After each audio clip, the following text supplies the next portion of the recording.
Hello everyone, আমি পারমিতা। তোমরা দেখছো আমার চ্যানেল অরিমিতাস ওয়ার্ল্ড। তো আমার চ্যানেল যে যেখান থেকে ভিডিও দেখছো না কেন, সকলকে জানাই অনেক অনেক ভালোবাসা। তো আমি আবারও চলে এসেছি একটা নতুন ব্লগ নিয়ে তোমাদের সামনে। তো আজকের ব্লগটা একদম সকাল থেকে শুরু করেছি। অনেক দিন হলো সকালবেলা থেকে ব্লগ শুরু করাই হয় না।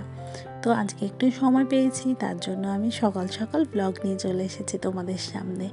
তো আজকে সকালবেলা যে বাসি কাজকর্মগুলো ছিল সেগুলো কিন্তু আমার করা হয়ে গেছে।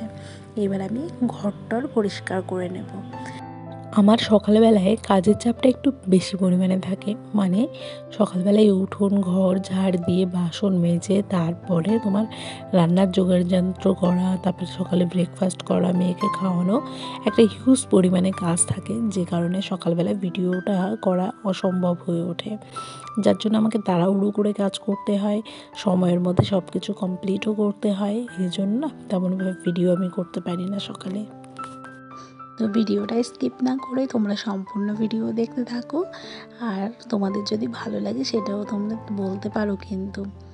আর যেহেতু দেখো এই ঘরের মধ্যে আমাদের খাওয়া দাওয়াটা বেশি হয় না, এখন আমরা কি করি, সকালবেলাটা বাইরে বসে খাওয়া দাওয়া করি। ওই একটু হালকা হালকা রোদ আসে যখন, রোদে বসে ওখানেই খাওয়া দাওয়া করছি। আর পুরো শীতকালটা কিন্তু আমরা দিনের বেলার খাওয়াটা বাইরে বসেই খেয়েছি সবাই, তোমরা দেখেছই সেটা। তো এই ঘরে বসে খাওয়াই হয় না মোটে। তো আজকে হচ্ছে বাড়িতে আবার লোকজন আসবে। তো ভাবলাম বাড়িতে যখন লোকজন আসবে তখন ঘরগুলো আরও ভালো করে ক্লিন করে নিই, যেহেতু দুটো কাজ একসঙ্গে আমার হয়ে যাবে, আমার পরিষ্কার করাটাও হয়ে যাবে আর লোকজন আসছে তার জন্য একটু বেশি করে করা হয়ে যাবে। ওদিকে দেখো বেডশিট সব কিছু তুলে নিয়েছি, ভালো করে পরিষ্কার করা হয়ে গেছে ওইগুলো সব জায়গাগুলো। তো সকালবেলার খাবারের দিকে চলে এলাম, এখন করে নেব একটু চা আমাদের জন্য। বাড়িতে লোকজন আসবে বলতে দিদিরা আসবে, আজকে আসবে বড়দি, কালকে আসবে ছোটদি। তো ওই জন্য একটু ঘরগুলো পরিষ্কার করে নিয়েছি। আর একটু লোকজন আসলে একটু ঘরদোর কিন্তু বেশি পরিষ্কার করতে হয়। তো এদিকে চায়ের জলটা ফুটতে থাকুক, ওদিকে মেয়ের জন্য আবার খাবারটা তৈরি করে নিই। তো মেয়ের জন্য সকালবেলা দিয়েছি ওটস, সাইলাক, আর এর মধ্যে দিয়েছি হচ্ছে দুধ। তো এই তিনটে জিনিস মিক্স করে ওকে সকালবেলা খাওয়াবো, ওর এটা হচ্ছে সকালের ব্রেকফাস্ট। তো একদম সকালবেলা উঠে আমি ওকে এইটাই এখন নতুন করে খাওয়ানো শুরু করেছি। তো এইভাবে করে খেলে ও বেশ ভালো খায়। আর যেহেতু মেয়ে বটল ফিট করছে না এখন, আর বোতলে কিন্তু ওকে খাওয়ানো যাচ্ছে না, তো এইভাবে বাটি চামচে খাওয়াই, তার জন্য একটু গাঢ় করে দেওয়ার চেষ্টা করছি।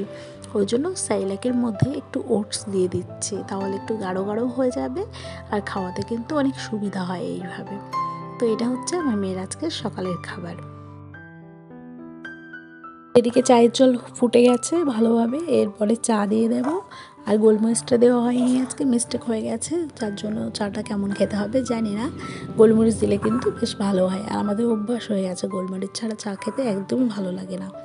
তো এখানে চাটা হতে থাকুক, আমি ওদিকে কয়েকটা পাউরুটি সেঁকে নেব। আর শুধু চা খেতে ভালো লাগবে না, ওই জন্য ভাবছি কয়েকটা পাউরুটি রাখা আছে, সেটা একটু সেঁকে নিলে একটু গরম গরম হয়ে যাবে, একটু শক্ত হবে, বেশ ভালো লাগবে খেতে ওইভাবে। তো এখানে দেখো পাউরুটি সেঁকে নিচ্ছি, আর এগুলো কালকেই রেখেছিলাম সকালবেলা, তো ওই জন্য একটু সেঁকে নিচ্ছি ভালো করে। তো পাউরুটি সেঁকে নিয়ে এইটা দিয়ে আজকে সকালের ব্রেকফাস্ট করে নেব। আর যেহেতু বড় ঘুমোচ্ছে ওর জন্য রেখে দিয়েছি ব্রেড, ওকে বাটার দিয়ে দেবো পরে, ও তো চা খায় না। তো এই হচ্ছে আমাদের সকালের ব্রেকফাস্ট। তো সকালবেলার চা খাওয়া হয়ে গেছে, এরপরে মেয়েকেও খাবারটা খাইয়ে দিয়েছি।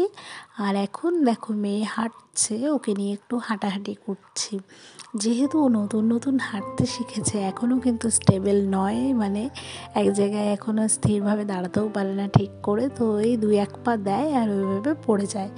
তো মানে এত আগ্রহী, নতুন নতুন হাঁটতে শিখেছে, যে কারণে কি হচ্ছে, আমাকে নিয়ে যেতে হচ্ছে না, ও আমাকে নিয়ে যাচ্ছে, আর এভাবে শুধু রাউন্ড রাউন্ড ঘুরছে।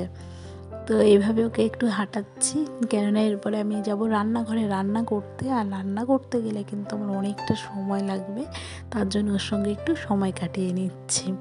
তো এখানে দেখো হেঁটেই যাচ্ছে হেঁটেই যাচ্ছে, আর কিছুতেই কোলে উঠবে না, এখন শুধু হেঁটেই যাবে এরকম। কিন্তু এক জায়গায় দাঁড় করিয়েও রাখতে পারি না, পড়ে যায়, ওই জন্য ধরে রাখতে হচ্ছে। তো এভাবে ওর সঙ্গে একটু সময় কাটিয়ে নিই। তো এরপরে মেয়ের সঙ্গে কিছুক্ষণ সময় কাটিয়ে সোজা চলে এলাম ঘরে। তো ঘরে এসে এখন একটু বিছানাটা গুছিয়ে নেব। আর পাখির পাপা একটু লেট করে ঘুম থেকে ওঠে, তার জন্য বিছানাটা গোছাতে একটু দেরি করে গোছাই আমি। তো এখন বিছানাটা গুছিয়ে তারপরে আবার মেয়ের সঙ্গে একটু সময় কাটাবো। তো মেয়ের সঙ্গে সময় কাটিয়ে তারপরে আবার রান্নাঘরে যেতে হবে রান্নাঘরের জন্য। আর আগেই তো আমাদের বললাম যে আজকে বাড়িতে অনেক লোকজন আসতে চলেছে, লোকজন বলতে দিদি আসতে চলেছে। তো দিদির সঙ্গে দিদির ননদ, তারপরে ননদের হাজব্যান্ড, তারপরে শাশুড়ি আর ওরা সবাই আসবে। তো ওই জন্য আজকে বাড়িতে বেশ লোকজনের চাপ আছে। তো ওরা আসবে। আবার আজকে বিকালবেলা আবার কথা আছে যে একটু মেলায় যাব। তো দেখা যাক, মেলায় যাব এখনও ডিসিশন হয়নি সেটা ঠিকঠাক, যেতেও পারি, কিন্তু ওরা হয়তো শিওর যাবে। তো এই দেখো আমার বিছানাটা কথা বলতে বলতে গুছিয়ে নিলাম। তো বিছানা গুছিয়ে নিয়ে এখন যাব হচ্ছে বাইরে। আর এই যে চলে এসেছি, এখন মেয়ের সঙ্গে একটু ঘোরাঘুরি করে নিই। ওই যে বললামই, রান্নাঘরে ঢুকলে বেশ অনেকক্ষণ টাইম লাগবে, যেহেতু অনেক রান্নাবান্না করতে হবে। তো ওই জন্য মেয়ের সঙ্গে একটু সময় কাটিয়ে নিই। বম্মা কই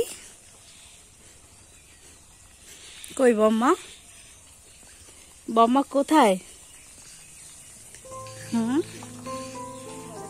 বসন্তের ছোঁয়া চারিদিকে। তো বসন্ত যেহেতু চলে এসেছে, তার ছোঁয়া কিন্তু প্রত্যেক গাছে গাছেই দেখা যাচ্ছে। তো এখানে ঠাকুমার এই আম গাছটায় দেখো কত মুকুল এসেছে, এত পরিমাণে মুকুল এসেছে। আর পুরো গাছটা পাতার থেকে বেশি আমের মুকুল। আর দেখতে কতটা সুন্দর লাগছে, দারুণ লাগছে। কিন্তু ওই যে কথায় আছে না, শুধু দেখতে সুন্দর হলেই হয় না, গুণটাও থাকা লাগে। তো এই যে আম দেখতে পাচ্ছ, এই আমের মুকুল দেখতে পাচ্ছ, তো এই আমের মুকুল থেকে যে আমগুলো হয় ওগুলোও কিন্তু দেখতে ভীষণ সুন্দর, কিন্তু খেতে একটু ভালো না, পুরো টক একদম। তো যাই হোক, এরা কিন্তু খেতে পারে না, গরুতেই খায় ওই আম। তো এই যে ঠাকুমা করছে রান্না এখন।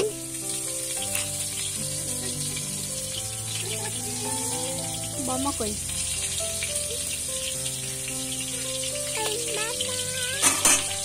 বম্মা কি করছে? এই বম্মা কি করে? বম্মা কি করে? না। আজকে সকালের ওয়েদারটা কিন্তু ভীষণ সুন্দর লাগছে, সূর্যের কিরণের আভা চারিদিকে ছড়িয়ে পড়েছে। আর যেহেতু সকাল সকাল ঘুম থেকে উঠেছি, সেই জন্য প্রাকৃতিক সৌন্দর্যটা আরো বেশি দ্বিগুণ লাগছে। এই সকালের দিকটা খুব ভালো মনোরম প্রাকৃতিক দৃশ্য থাকে বাইরে। তো এখানে দেখো ঠাকুমার বাড়িতে আরও কিছু গাছ আছে, সেগুলো তোমাদের দেখাই। এটা হচ্ছে দুধ লঙ্কার গাছ, সাদা সাদা লঙ্কা হয়। এই লঙ্কার ফলনও কিন্তু প্রচুর হয়। এখন গাছটা যদিও পুরনো হয়ে গেছে, লঙ্কা শেষের দিকে, কিন্তু এই গাছে প্রচুর ফলন হয়েছিল। আর লঙ্কাগুলো খেতে ভালোই, কিন্তু একটু বুনো বুনো গন্ধ বেরোয়, কিন্তু ফলন অনেক বেশি, দেখতে সুন্দর লাগে। খাওয়ার থেকে বেশি বড় কথা, চেহারায় অনেক সুন্দর। তো এইদিকে লঙ্কা গাছগুলো দেখিয়ে দিলাম তোমাদেরকে একটু। আর ওদিকে আবার আর একটা জিনিস দেখাই, চলো। তো বন্ধুরা, আজকে এটা দেখো, তোমাদেরকে দেখাচ্ছি। তো এটা কি বুঝতে পারছো? এটা হচ্ছে সবেদা গাছ। তো আগেও একবার হয়তো তোমাদের দেখিয়েছিলাম, তখন সবেদাগুলো কিন্তু এত বড় ছিল না, একটু ছোট ছোট ছিল। বসন্ত প্রায় যায় যায় অবস্থা, গরম কিন্তু এসে গেছে। তো এরপরে চলে এলাম দেখো ঘরে। আর এই যে দেখতে পাচ্ছ এত পরিমাণে গাজর। তো এখানে এই 7 কিলো গাজর এনেছে মাত্র 50 টাকা দিয়ে মাছদিয়া থেকে। তো আমার রান্নাবান্না প্রায় শেষের দিকে। তো আজকে আর ভিডিও কন্টিনিউ করলাম না, এই অবধি রাখলাম। তো ভিডিওটা ভালো লাগলে অবশ্যই তোমরা কমেন্ট করে জানিও। তো ফিরে আসবো নতুন একটা ব্লগ নিয়ে।